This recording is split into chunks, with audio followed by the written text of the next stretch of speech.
Hello and welcome to today's demo.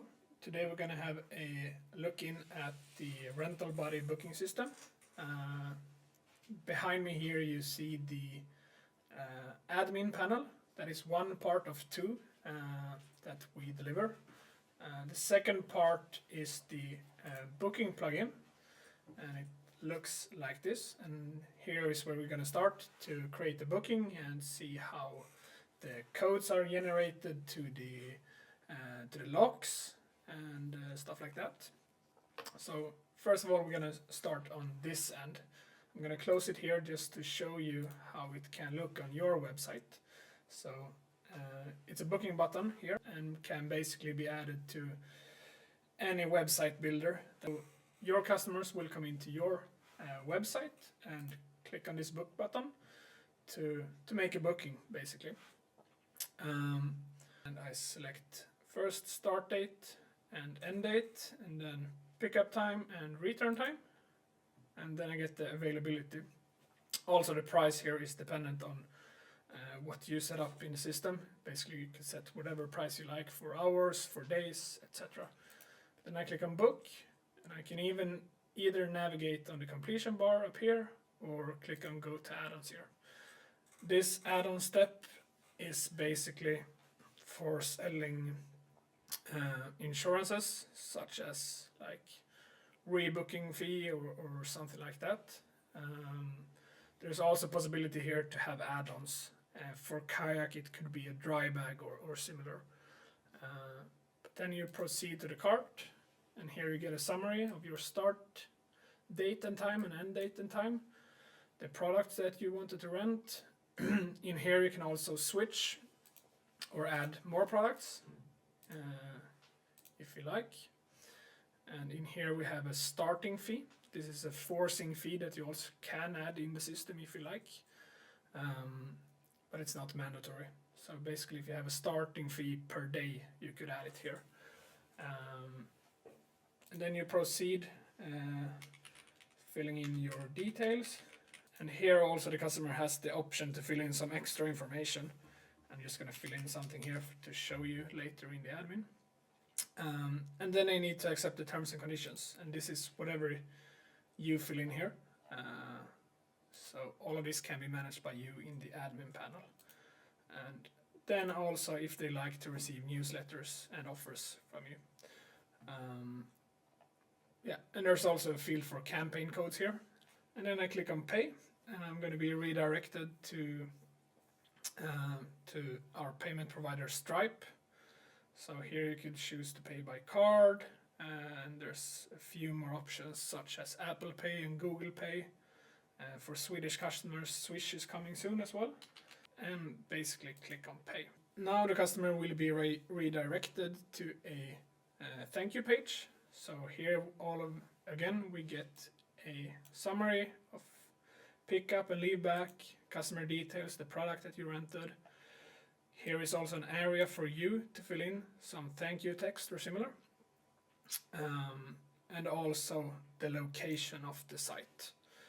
What also happens right now is that I should have received an email with a confirmation. So in here you see basically the same information again, but there's also links to actually go and get my codes. Now this booking starts tomorrow, so I can't see the codes right now. So if I would click this one, the website would open. And so all of these interactions with the system will be on your page. So this plugin is basically based on your website, so to say. And here is also some contact information to you, so if the customer has any issues they can contact you. It's actually a second booking flow, which we call the QR booking flow, and that means that for a customer who wish to book on site, you can have one QR code for each product. So when they go in and scan that product, instead of having to select date, the start time that you see up here will be set to whatever the time is right now, and the end time will be set based on how long they wish to rent. So let's say I want to rent for 2 hours here. Just go ahead and do it.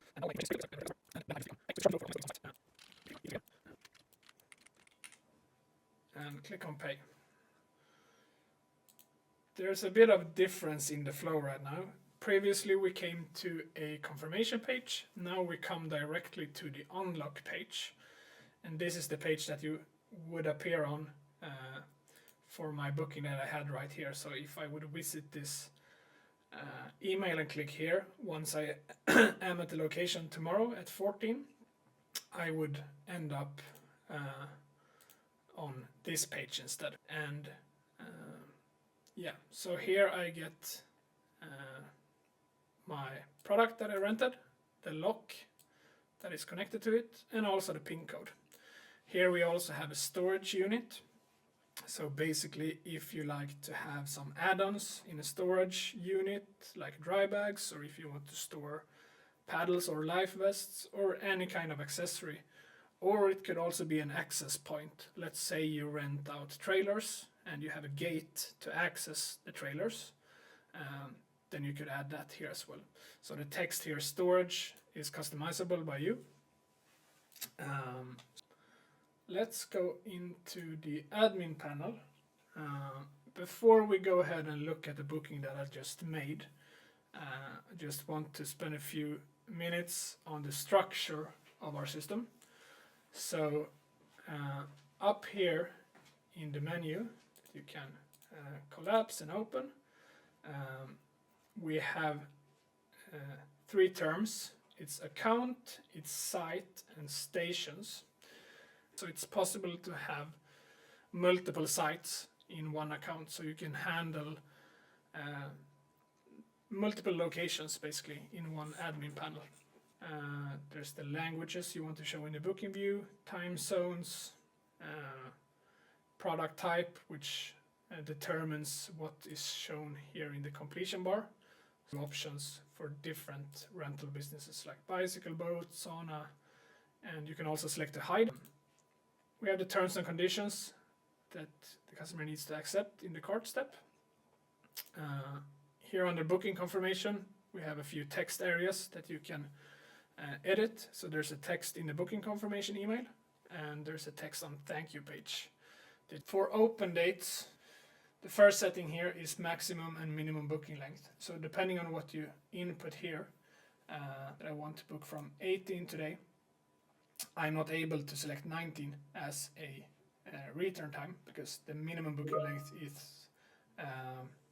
2 hours. Time periods, so here you select from which date to what date these open times are valid for.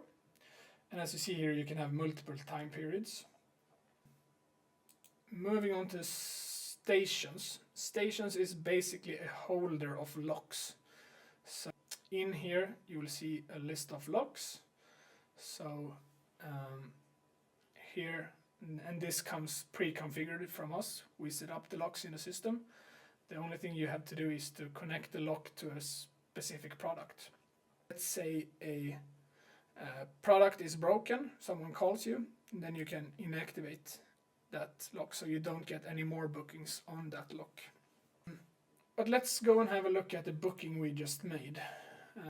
You can also go in and have a look at the actual booking. So what you see right here is, of course, the start and end time, payment information, also the customer information, and here is the extra information that I also added in the cart.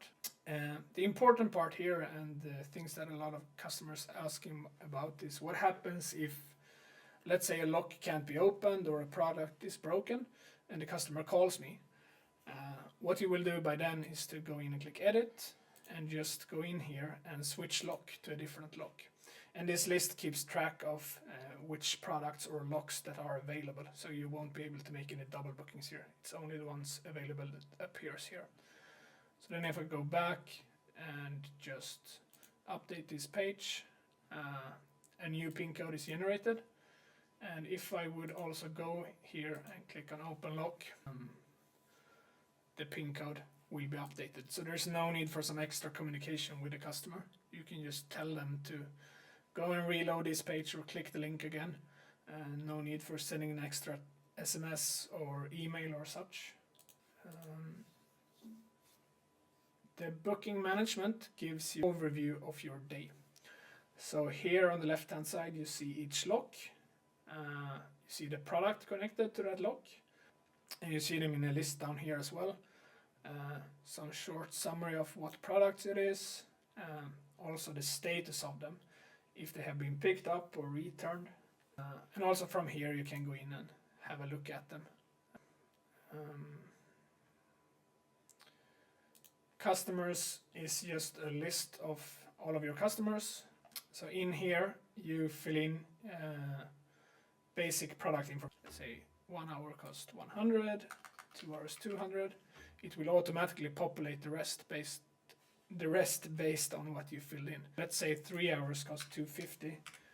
It will go with increments of 50 instead.